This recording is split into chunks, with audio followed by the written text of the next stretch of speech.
আমাদের দায়িত্ব ইংরেজি নববর্ষ পালন করা নয়।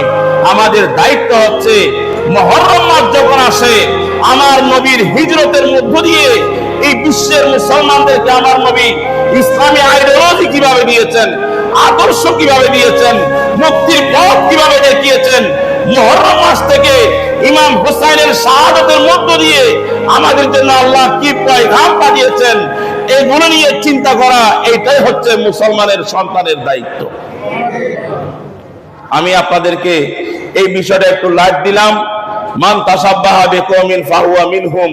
আমার নবী বলেছেন, আমার কোন উম্মত যদি খ্রিস্টানদের সাথে সাংস্কৃতিক সম্পর্ক রাখে, জীবনের প্রতিটি বিশেষ সম্পর্ক রাখে, আমার উম্মত যদি খ্রিস্টানদের সাথে মিল রেখে জীবন যাপন করে, সে মুসলমান পরিবারের সন্তান হলেও সেই মূলত ওই দলের মানুষ হিসাবে গণ্য হয়ে যাবে।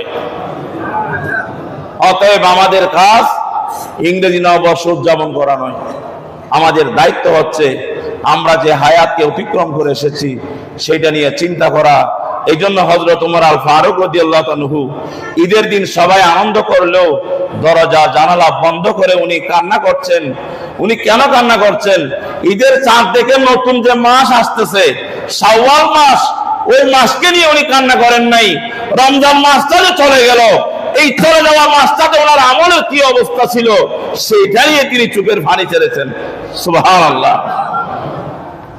দয়াল নবী আমাদেরকে দোয়া শিখিয়ে দিয়েছেন। নতুন কোন বছর আসলে, নতুন কোন মাস আসলে আমরা কি বলবো? আল্লাহুম্মা আদখিলহু। আল্লাহ, যে বছরটা আসতেছে এই বছরটার মধ্যে তুমি আমাকে জীবন যাপন করাইও বিল আমনে ওয়াল ঈমান। আমি যেন নিরাপদ থাকতে পারি, আমি যেন ঈমানের সাথে থাকতে পারি, ওয়া সালামাতে ওয়াল ইসলাম। আমি যেন ইসলাম নিয়ে থাকতে পারি, আমি যেন শান্তিতে থাকতে পারি। ওগো আমার আল্লাহ, ওয়া রিদওয়ানিম মিনার রহমান।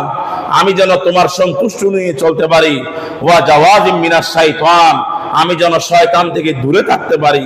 নতুন বছর আসলে আমরা কি করতে হবে? নবী তো আমাদেরকে দায়িত্বটা দিয়ে দিয়েছেন। আসুন না আমরা একটু মদিনার কাছ থেকে আমরা মদিনামুখী হই, মদিনাওয়ালা নবীর কাছ থেকে আমরা তালিম গ্রহণ করি। নবী গো আমার, নতুন বছর আসলে আমরা কি করব?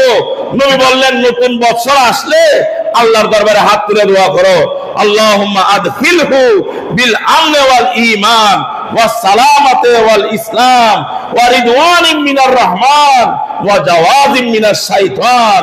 ও উম্মত, আল্লাহর দরবারে হাত তুলে চোখের পানি ছেড়ে দিয়ে এইভাবে দোয়া করো, আল্লাহ যেন তোমার সামনে যে বছরটা আসতেছে এই বছরটা যেন আল্লাহ তোমার জন্য নিরাপদ রাখে, শান্তিতে রাখে, তুমি যেন ইবাদত করতে পারো, শয়তান থেকে যেন বাঁচতে পারো, আল্লাহকে খুশি করে যেন জীবন যাপন করতে পারো।